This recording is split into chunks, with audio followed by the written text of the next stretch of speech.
Hello friends, आज हम लोग पढ़ने जा रहे हैं ट्रांसलेशन के अगले पार्ट के बारे में। इससे पहले वाली वीडियो में हम लोगों ने ट्रांसलेशन के बारे में पढ़ा था और आज हम पढ़ने जा रहे हैं ऑलवेज के बारे में, जिसका मतलब होता है हमेशा, सर्वदा, और सेंटेंस के आखिरी में आता है रहते हो।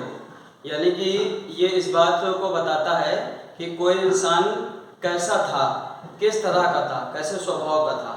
अगर हम उसको आइडेंटिफाई करना है तो हम इस ऑलवेज वाले मॉडल से उसको आइडेंटिफाई करेंगे। जैसे हम बोलेंगे वो उसको जानते हो, रोहन को, बोले कौन रोहन? अरे वो जो हमेशा टहलता रहता था, हमेशा रहता था, हमेशा घूमता रहता था, हमेशा पढ़ता रहता था। तो इस तरह के सेंटेंस को हम लोग ऑलवेज से ही बनाते हैं। अब इसमें जो समझना है वो ये है कि नॉर्मल बेस पे हम लोग वो दिखता प्रेजेंट इंडेफिनिट की शक्ल का है, लेकिन हम लोग उसको प्रेजेंट इंडेफिनिट पे ना बना के सिंपल प्रेजेंट में, सिंपल पास्ट में, सिंपल फ्यूचर में बना देते हैं। अब चूंकि इसमें समझने वाला क्या है कि सब्जेक्ट और हेल्पिंग वर्ब तो आएगा, लेकिन मॉडल के बाद जो वर्ब में आईएनजी आ जाता है, बस यही इसकी स्पेशलिटी है कि ऑलवेज आएगा, उसके बाद में हमारी जो वर्ब होगी उसमें हम लोग आईएनजी लगा देंगे, बाकी ऑब्जेक्ट अदर वर्ड लगा देंगे। अगर दिया हुआ है तो लगाएंगे, नहीं दिया हुआ है तो कोई बात नहीं। अगर सेंटेंस दिया है कि तो हमेशा शिकायत ही करते रहते हो, इस तरह की सिचुएशन अक्सर हम लोगों को सामना करना पड़ता है कि बच्चे शिकायत बहुत करते हैं कि सर वो बाल नोच रहा है, सर वो कान नोच रहा है। तो हम लोग यहाँ पे क्या बोलते हैं कि तुम्हें हमेशा शिकायत ही करते रहते हो। या अगर हम लोग आजकल के समय को देखते हुए अगर हम बात करेंगे तो बच्चे फ़ोन बहुत चलाते हैं, तो हम लोग क्या बोलेंगे, तुम फ़ोन बहुत हमेशा चलाते रहते हो, तुम तो हमेशा फ़ोन ही चलाते रहते हो।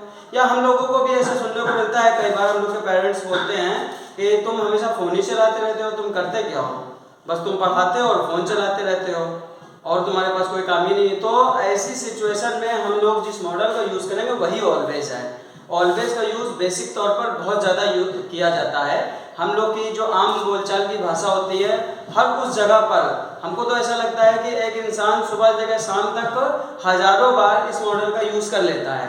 लेकिन यह है कि अगर हमको एग्जैक्ट मॉडल नहीं पता होता है तो हम लोग कुछ भी बना कर बोल के काम चला लेते हैं। या हम ऐसे बोलेंगे कि ही ऑलवेज कंप्लेन, या ऑलवेज ही कंप्लेन ऑलवेज, इस तरह से हम उसको बना के काम चला लेते हैं। लेकिन अगर हम बात ग्रामर की करेंगे, एक परफेक्ट ग्रामर करेंगे, तो वहाँ पे मिस्टेक हो जाएगी, क्योंकि सही तरीका यही होता है कि मॉडल का आना और उसके बाद उस वर्ब पे आईएनजी का आना जिस एक्टिविटी के बारे में वो हमेशा करता रहता है, जिसके बारे में वो हमेशा बात किया करता है, जिसके बारे में हम उसके बारे में बात कर रहे हैं। तो हमारे सेंटेंस में तो हमेशा शिकायत करते रहते हो, तो यू आर ऑलवेज कंप्लेनिंग।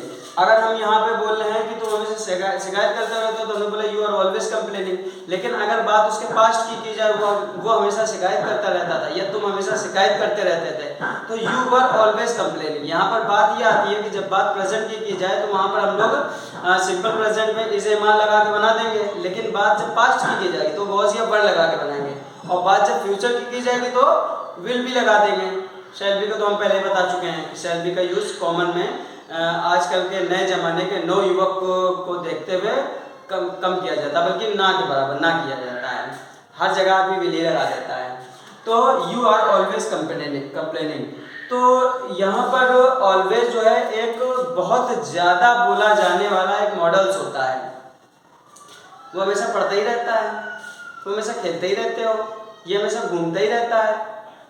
तो ऐसे में हम लोगों को किसी भी तरह की टेंशन लेने की ज़रूरत नहीं है कि हम ऐसे सेंटेंस को कैसे बनाएंगे, कैसे बनाया जाएगा, गलती हो गई तो।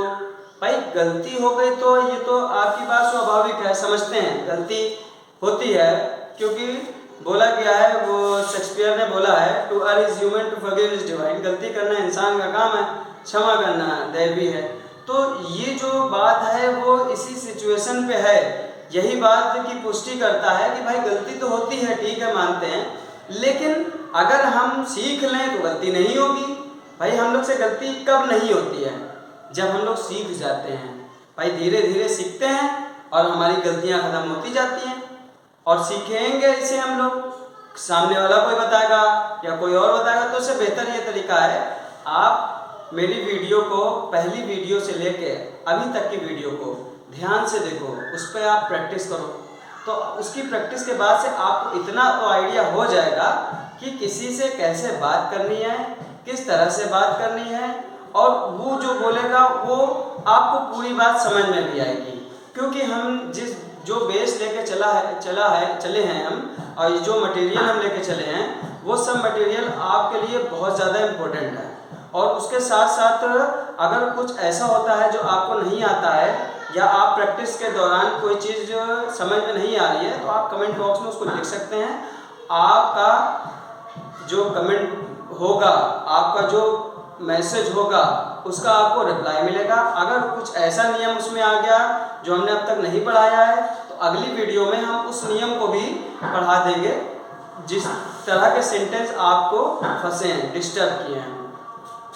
तो हम लोगों ने क्या देखा है कि ऑलवेज जो है वो सबसे ज़्यादा यूज़ करा जाने वाला एक मॉडल होता है, जिसको हम लोग ऐसे ही काम चला लेते हैं। लेकिन यहाँ पर ऐसे ही काम नहीं चलाना है, यहाँ पर पूरी तरह से उसको समझना है, एक एक छोटे छोटे पॉइंट को समझना है कि सब्जेक्ट हेल्पिंग वर्ब लगाना तो कॉमन है और ऑब्जेक्ट और अदर वर्ड लगाना भी कॉमन है, लेकिन बस कुछ चीज़ जो है वो बीच में आ गई है। जैसे कि हम लोग ने जीरंड को पढ़ा है, इन्फिनेटिव को पढ़ा है, तो हम लोग ने क्या देखा है कि इन्फिनेटिव हमेशा बीच में आ जाता है, जीरंड हमेशा आखिरी में चला जाता है, ठीक है ना। उसी तरह से ये भी है। अब चूंकि ऑलवेज एक एडवर्ब होता है और हम लोग अच्छे से जानते हैं कि एडवर्ब उसे कहते हैं जो हमारे वर्ब की तारीफ या बुराई करे, और हमारी यहाँ वर्ब की तारीफ बुराई क्या है? शिकायत करना। वो जो शिकायत हो रही है वो हमेशा हो रही है, तो ऐसे में हम लोग वहाँ पर इस मॉडल का यूज़ कर रहे हैं, क्योंकि वो एडवर्ब है और एडवर्ब को वर्ब के साथ लगा रहे हैं, इसीलिए हमने इसको ब्रैकेट में बंद किया है। क्योंकि जो एडवर्ब होती है वो वर्ब के लिए ही बोली जाती है, इसलिए जो वर्ब के साथ बोली जाती है उसको वर्ब के साथ में ही रखना चाहिए, ताकि वो क्लेरिफाई कर सके कि हम क्या हैं, हम किसके लिए यूज़ किए जा रहे हैं और हम क्यों यूज़ किए जा रहे हैं, उसको ये बात एटलीस्ट पता होना चाहिए। तो अगर हमने सेंटेंस को ये बोला है कि तुम हमेशा शिकायत ही करते रहते हो, तो इसमें जो मेन है वो ये है, ऑलवेज कंप्लेनिंग। बाकी उसके अलावा क्या बचा? यू आर, ये तो कोई भी लिख सकता है। हमको सब्जेक्ट को चेंज करना है और उसके बाद में बाकी चीज़ें वही रखनी है। ऑलवेज है को आप वर्ब को भी चेंज कर सकते हो, तुम हमेशा घूमते रहते हो, यू आर ऑलवेज वॉन्डरिंग, तुम हमेशा टहलते रहते हो, यू आर ऑलवेज वॉकिंग। तो जो बात आती है वो यही है कि हम लोगों को क्या चेंज करना है, हम लोगों को ये चेंज करना है और ये चेंज करना है, बाकी ये अपनी जगह पर ही विराजमान रहेगा, ये अपनी जगह से नहीं हिलेगा। निगेटिव होगा तो इसके हेल्पिंग वर्ब के बाद नॉट आ जाएगा, इंट्रोगेटिव फर्स्ट होगा तो ये आर सामने आ जाएगा यू से भी पहले, इंट्रोगेटिव सेकंड आएगा तो क्वेश्चन वर्ड के बाद आर आएगा। बाकी अगर हम इसी को बोले कि तुम हमेशा शिकायत नहीं करते रहते हो, तो you are not always complaining, क्या तुम हमेशा शिकायत करते रहते हो? आर यू ऑलवेज कंप्लेनिंग, तुम हमेशा शिकायत क्यों करते रहते हो? तो why are you always complaining. तो हम अपने बेस सेंटेंस पे भी इसको लेकर चल सकते हैं कि मैं हमेशा अपना काम करता रहता हूँ, मैं हमेशा अपना काम करता रहता हूँ। तो I am always doing my work, I am not always doing my work, am I always doing my work, why am I always doing my work। तो हम इसको बेस सेंटेंस पे भी यूज कर सकते हैं। उसी तरह से I का we पे भी हो सकता है, we are always doing our work, we are not always doing our work, are we always doing our work, why are we always doing our work। तो हम लोग यहाँ पर अपने सारे सब्जेक्ट को मेंशन कर सकते हैं। I पे भी हम लोग सारे बना सकते हैं इसको, V पे भी हम बना सकते हैं इसको, U पे भी हम लोग इसको बना सकते हैं, दे पे हम लोग बना सकते हैं, ही पे हम लोग इसको बना सकते हैं, शी को हम लोग बना सकते हैं। उसी तरह से कोई भी नाम जेंट्स का ले ले हम तो नाम ही लेते हैं, राम पे बना सकते हैं, सीता पे बना सकते हैं, और राम और सीता पे हम लोग इसको बना सकते हैं। तो हमारे लिए जो समझने वाला वो यही है कि अगर हम इसको बेस सेंटेंस पर प्रैक्टिस करते हैं तो बहुत आराम से प्रैक्टिस हो जाएगी, और उसके बाद में प्रैक्टिस हो गई तो माइंड में एक तरह से वो बस जाएगा। तो अगर हम इस पर ही प्रैक्टिस करें कि मैं हमेशा शिकायत करता रहता हूँ, मैं हमेशा शिकायत नहीं करता रहता हूँ, क्या मैं हमेशा शिकायत करता रहता हूँ, मैं हमेशा शिकायत क्यों करता रहता हूँ, हम हमेशा शिकायत करते रहते हैं। तुम हमेशा शिकायत करते रहते हो, वे हमेशा शिकायत करते रहते हैं, वह हमेशा शिकायत करता रहता है, वो हमेशा शिकायत करती रहती है, राम हमेशा शिकायत करता रहता है, सीता हमेशा शिकायत करती रहती है। राम और सीता हमेशा शिकायत करते रहते हैं। ये तो हमने इस सेंटेंस में बनाया। अब अगर हम इसको चेंज करेंगे, मैं हमेशा अपना काम करता रहता हूँ, हम हमेशा अपना काम करते रहते हैं, तुम हमेशा अपना काम करते रहते हो, वे हमेशा अपना काम करते रहते हैं, वह हमेशा अपना काम करता रहता है, वो हमेशा अपना काम करती रहती है, राम हमेशा अपना काम करता रहता है, सीता हमेशा अपना काम करती रहती है, और राम और सीता हमेशा अपना काम करते रहते हैं। तो हम लोग इसको बेस सेंटेंस पे भी बना सकते हैं, और बेस सेंटेंस में जब हम लोग बनाएंगे तो उसको ज़्यादा अच्छे से प्रैक्टिस कर लेंगे। और प्रैक्टिस ही सब कुछ होती है, प्रैक्टिस मेक्स मैन परफेक्ट ऐसा बोला जाता है। लेकिन मैन परफेक्ट के साथ साथ वुमेन परफेक्ट भी लगा सकते हैं, बॉयज़ परफेक्ट भी लगा सकते हैं, गर्ल्स परफेक्ट भी लगा सकते हैं, तो सब लगा सकते हैं। एक कहावत है, इस तौर पे बोल दी जाती है। तो इन सब सब्जेक्ट पे हम लोग इसको बना के प्रैक्टिस कर लेंगे। प्रैक्टिस करने के बाद जब कभी भी इसकी ज़रूरत महसूस होगी, हमारे मुंह से अपने आप निकल आएगा, क्योंकि माइंड में वो सारी चीज़ें सेव हो जाती है जिनकी हम लोग प्रॉपर तरीके से प्रैक्टिस करते रहते हैं। तो हमारा ऑलवेज का यूज़ यहाँ पर फिनिश होता है कि ऑलवेज कहाँ का यूज़ होता है। अगर कोई भी चीज़ आपको डिफ़िकल्ट लगती है, नहीं समझ में आती है, तो आप कमेंट बॉक्स में अपनी बात रख सकते हैं, आपको उसका रिप्लाई मिलेगा। और अगर वो कुछ ऐसा उसमें निकला जो हमने पढ़ाया नहीं है, तो उसकी हम अगले पार्ट में जो वीडियो बनेगी तो हम उसी की वीडियो बना के डाल देंगे। आपको एक लाइव क्लास मिल जाएगी। जैसे आप कोचिंग जाते हैं, इंस्टीट्यूट ज्वाइन करते हैं, पढ़ाई करते हैं, तो आप उसी तरह से यहाँ पर फ्री ऑफ कॉस्ट पढ़ाई कर सकते हैं। बस आपको अपना डेटा बर्बाद करना पड़ेगा, बाकी आपको पढ़ाई एकदम A1 मिलेगी। जो कोचिंग में आके लोग पढ़ते हैं वही पढ़ाई आपको यहाँ पर मिलेगी।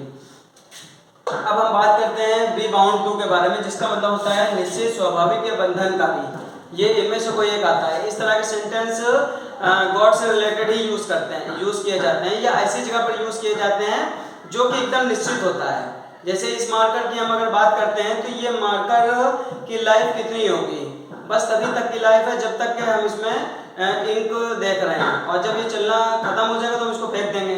खैर हम नहीं फेंकेंगे, मोस्टली लोग फेंक देते हैं। हमारे जैसे लोग तो क्या करते हैं भैया, इंक लेके आते हैं, 2 बूंद जिंदगी की डाल के छोड़ देते हैं, फिर उसको लिखते हैं, फिर जब खत्म हो जाता है फिर 2 बूंद जिंदगी की डाल देते हैं, फिर लिखना शुरू कर देते हैं। तो हम लोग जैसे लोग तो भैया उसको प्रॉपर तब तक का यूज़ करते हैं जब तक ये चिल्ला के कहे कि बस मुझे छोड़ दो, मुझे जाने दो, अब मैं मरना पसंद करूँगा। तो ऐसे में हम लोग इसको छोड़ देते हैं। तो जैसे सेंटेंस है कि हर इंसान का मरना निश्चित है, हर इंसान का मरना निश्चित है, या इंसान का मरना निश्चित है, कुछ भी हो सकता है। तो ऐसे सेंटेंस को हमारा जो स्ट्रक्चर है वो ये है कि सबसे पहले सब्जेक्ट लिखते हैं, तो ये हमारा सब्जेक्ट हो गया। उसके बाद हम लोग हेल्पिंग वर्ब लिखते हैं, तो ये हमारा हेल्पिंग वर्ब हो गया। फिर मॉडल लिखते हैं, तो ये हमारा मॉडल हो गया। उसके बाद हम लोग वर्ब की फर्स्ट फॉर्म लिखते हैं, तो भैया ये हमारा वर्ब की फर्स्ट फॉर्म हो गई। तो हमारे सेंटेंस में क्या है, जो स्ट्रक्चर हमने दिया वही तो दिया हुआ, बस ये है कि ऑब्जेक्ट नहीं है। कभी ऑब्जेक्ट मिल जाए तो आप ऑब्जेक्ट को भी लगा देना। तो सेंटेंस बनाना बहुत आसान होते हैं, बस ये है कि स्ट्रक्चर अगर हम लोग को पता हो गया है तो समझ लो सेंटेंस हम लोग को पता हो गया है। और बाकी कुछ भी अगर ना समझ में आए तो आप तो पूछ सकते हैं, आपको तो पूरा हक है पूछने का। तो जो हमारा बी बाउंड होता है, बी के बारे में तो हम लोग पहले भी बात कर चुके हैं कि बी का मतलब एक हेल्पिंग वर्ब होता है। सिंपल प्रेजेंट में इसका मतलब इज एम आर होता है, सिंपल पास्ट में इसका मतलब वाज वर होता है, और सिंपल फ्यूचर में इसका मतलब विल बी, शैल बी होता है। लेकिन हम लोग केवल विल बी यूज़ करते हैं क्योंकि शैल बी का यूज़ अब पुराना हो गया, लेकिन हम लोग तो नए हैं, लेटेस्ट ज़माने के हैं, लेटेस्ट टेक्नोलॉजी। तो अब क्या आता है, बी बाउंड टू हर उस जगह पर यूज़ किया जाएगा जहां पर सेंटेंस के आखिरी में निश्चित है, स्वाभाविक है, बंधनकारी है। या निश्चित था, स्वाभाविक था, या बंधनकारी था।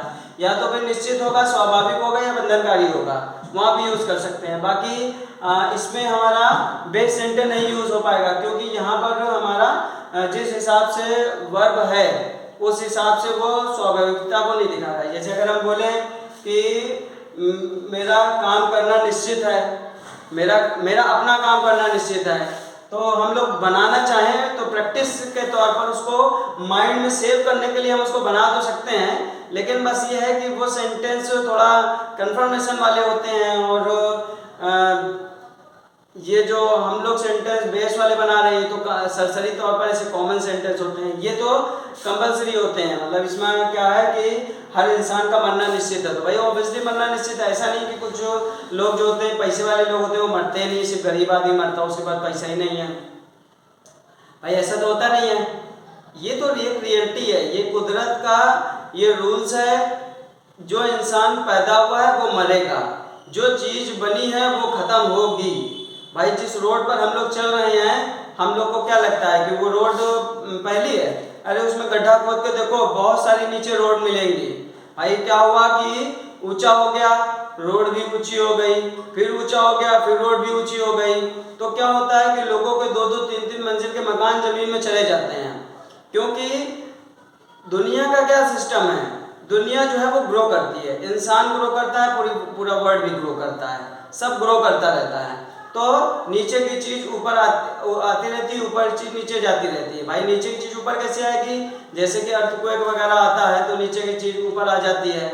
बहुत सारी चीजें ऐसी होती है। वैसे हम लोग ज्योग्राफी पढ़ने तो बैठे नहीं हैं, हम लोग तो इंग्लिश पढ़ रहे हैं, तो हम लोग यहीं तक सीमित रहते हैं। तो अगर सेंटेंस के आखिरी में निश्चित आता है, स्वाभाविक आता है, बंधनकारी आता है, तो हम लोग समझ जाएंगे कि वहाँ पर बाउंड टू का यूज करना। और बाउंड टू का यूज करने में हम लोग को ये देखना होता है कि वर्ब क्या है, और हम लोगों को क्या होता है कि बाउंड टू लगाने के बाद हम लोगों को वर्ब की फर्स्ट फॉर्म लगानी होती है। बाकी सब कुछ हम लोग वैसे का वैसे ही छोड़ देते हैं जैसे कि वो दिया गया होता है। और बाकी जो ध्यान देने वाला होता है वो ये होता है हेल्पिंग वर्ब। अगर वो है, हूँ, हो है, इज एम आर आएगी यहाँ पे, और अगर वो था, थी, थे है तो वाज या वर आएगी यहाँ पे। अगर वो होगा, होगी, होंगे अगर है तो विल बी, शैल बी आएगा यहाँ पे। तो यहाँ पर जो समझना है वो यही है। और बाकी जो हेल्पिंग वर्ब है, प्रेजेंट सिंपल प्रेजेंट में हमें इज एम आर 3 मिल गई, सिंपल पास्ट में हमको वाज वर 2 मिली, सिंपल फ्यूचर में हमको विल बी, शैल बी 2 मिली हमें। तो हमको क्या देखना है कि हमको हमारे सब्जेक्ट को देखना है। हम हमारे सब्जेक्ट के अकॉर्डिंग हेल्पिंग वर्ब लगाते हैं। एम तो आई के लिए रिजर्व है, उसको तो कोई छू भी नहीं सकता है। क्या कभी किसी ने देखा है राम एम प्लेइंग क्रिकेट? कभी हो ही नहीं सकता है, क्योंकि आई एम प्लेइंग क्रिकेट, वो एम जो है वो आई के लिए ही बना है, बाकी किसी के लिए बना ही नहीं है, इसलिए हम लोग उसको आई के लिए ही यूज करेंगे। बाकी हमारी 2 मॉडल्स आज क्लियर हो गए हैं, और इन 2 मॉडल्स में कुछ भी अगर आपको नहीं समझ में आया तो आप एकदम बेधड़क पूछ सकते हैं, कमेंट बॉक्स में जाके अपनी बात को लिख सकते हैं। आपकी जो भी मैसेज होगा उसका रिप्लाई आपको मिलेगा। और अगर कोई ऐसा नियम मिला जो हमने अब तक नहीं पढ़ाया तो अगली वीडियो में उस नियम को भी हम पढ़ा देंगे। आज के लिए इतना काफ़ी है। Good bye.